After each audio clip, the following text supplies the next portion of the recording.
What happened afterward? After that, that's where the war was happening. Yes, we had been married for, I don't know, about a year when the war was coming, and I was feeling bad because I was involved. I had a deferment because I worked at Lockheed, and so I wanted to join the Navy, and I told her that I'd gone down and signed everything but the final papers, and she got real upset. She cried. She says, "You're leaving me." And I said, no, I won't join. I won't go. So then I found out that I could get in the Merchant Marine. So, and I convinced her that I'd be home more often if I was in the Merchant Marine. So she consented to that.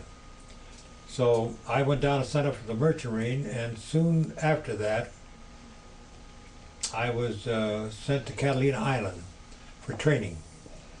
And during the training period, they asked me if I'd like to become part of ship's company. And I said yes. So I became a physical training instructor. And I called her and told her that we were going to live on Catalina. Now Catalina is a resort, is a vacation land. It's where people go to have a good time. And I called Norma Jean, and you could have heard her come from the mainland. She was so happy that we were going to be together again.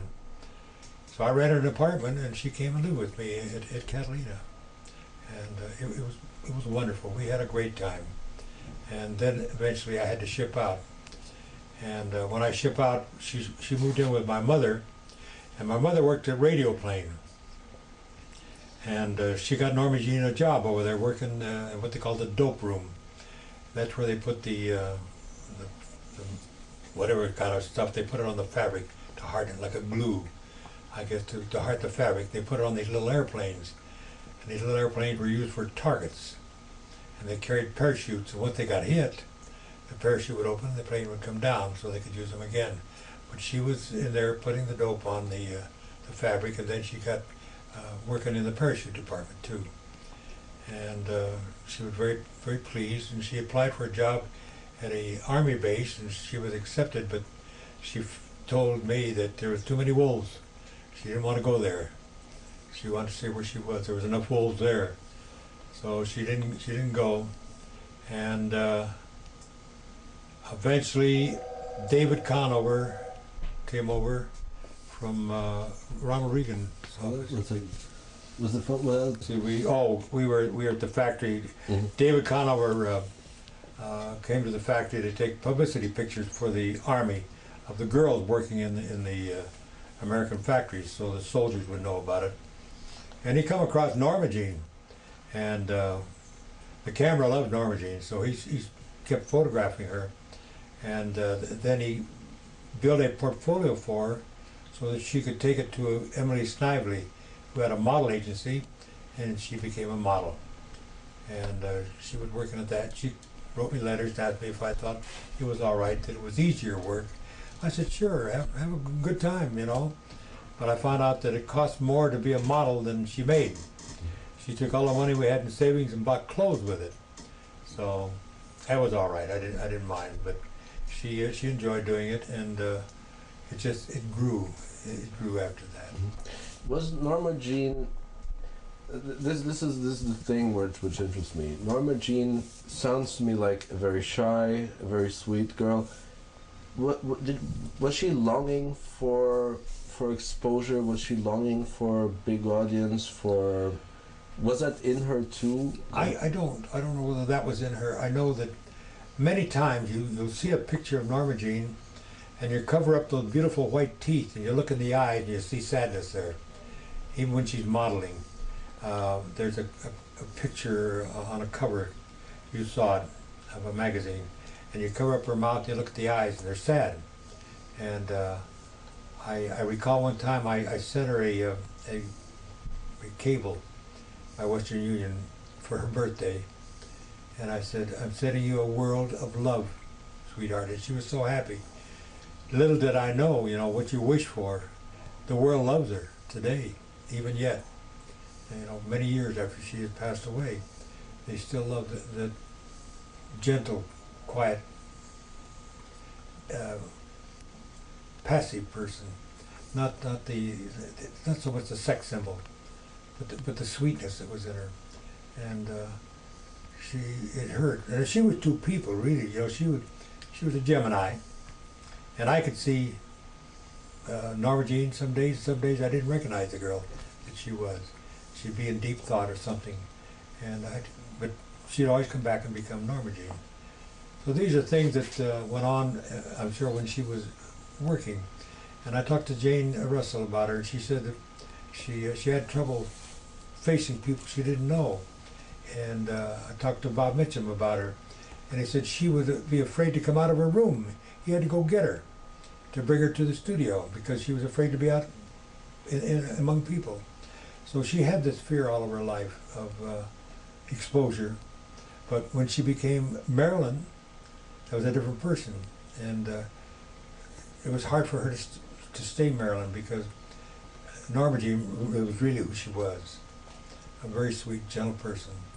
And in my new book, you will see the beautiful person that she was. To Norma Jean with Love, Jimmy is the title of the book. How did your relationship evolve later on? How did it continue? Well, after I started shipping out, I got letters every day from her. You know, she would write every day. I wouldn't get them every day because they would collect, and then I'd get letters all the time. And then later, after several trips, the letters were not quite as often, and I talked to her, and I found a script, and she said she was going to make a movie, or going to be tested for a movie. And I kept telling her, well, you know, hon, this is fine. I'm glad you're enjoying it, but when I get out now, we're going to start a family. We're going to be normal people. And she agreed to that. And she knew this is what I wanted. So one day I was sitting in the Yangtze River waiting to go into Shanghai, and a mail come aboard, and there's a Dear John. And it was sent by her attorney from Las Vegas that she wanted a divorce. How did it hit you? Oh, it's like getting kicked by a mule, you know. You don't know whether to throw up, jump over the side, commit suicide, or what to do. It was a shock. But that lasted for probably 30 minutes, and then I got mad. So to let her know I got her letter, I went in and cut off her allotment. And later she told me, she says, here I was in the hospital, I was sick, they sent me a letter saying, you cut off my allotment. And I said, yeah, I wanted you to know I got your letter. Why did it happen? Did it have anything to do with these photographs, the naked photographs she was taking? No, what happened was she had an opportunity to get a contract, I think it was with Fox, but they didn't want these girls to be married. They didn't want them to get pregnant. In those days, you didn't get pregnant unless you were married, you know. And they knew if you married, she might get pregnant, and they didn't want to spend the money on a starlet and lose her two pregnancies, so to speak. So she said that she wanted us to live together and continue as husband and wife, but not be married. And I said no, that I wanted a family. I wanted to have children. So that was the end. And when I signed the papers, we were standing on the porch at Nebraska Avenue, and I said, there you go. And she says,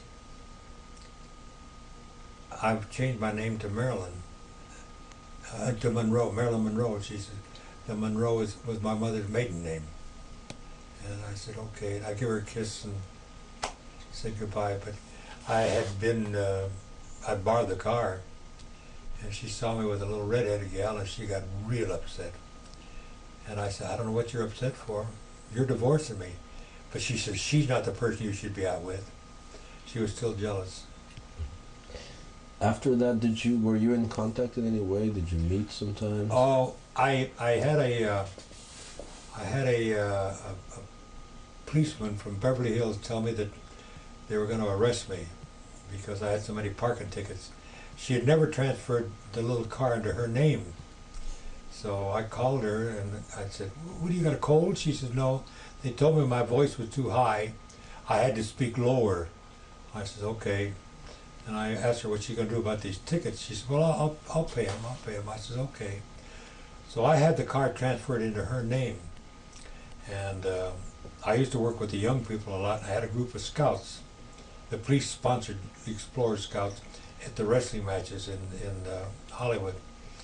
And some guy says, "You Jim Dougherty?" And I said, "Yeah." He said, "Here." And they handed me a paper. I was being sued by a priest for a wreck that she was in. And she had never changed the car into her name. But I had.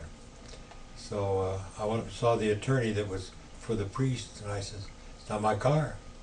And I showed him the paperwork. He said, "Well, whose car is it?" And there was a magazine with her picture on it there. I said, "Hers." And he got dollar signs in his eyes. He figured he was going to get rich.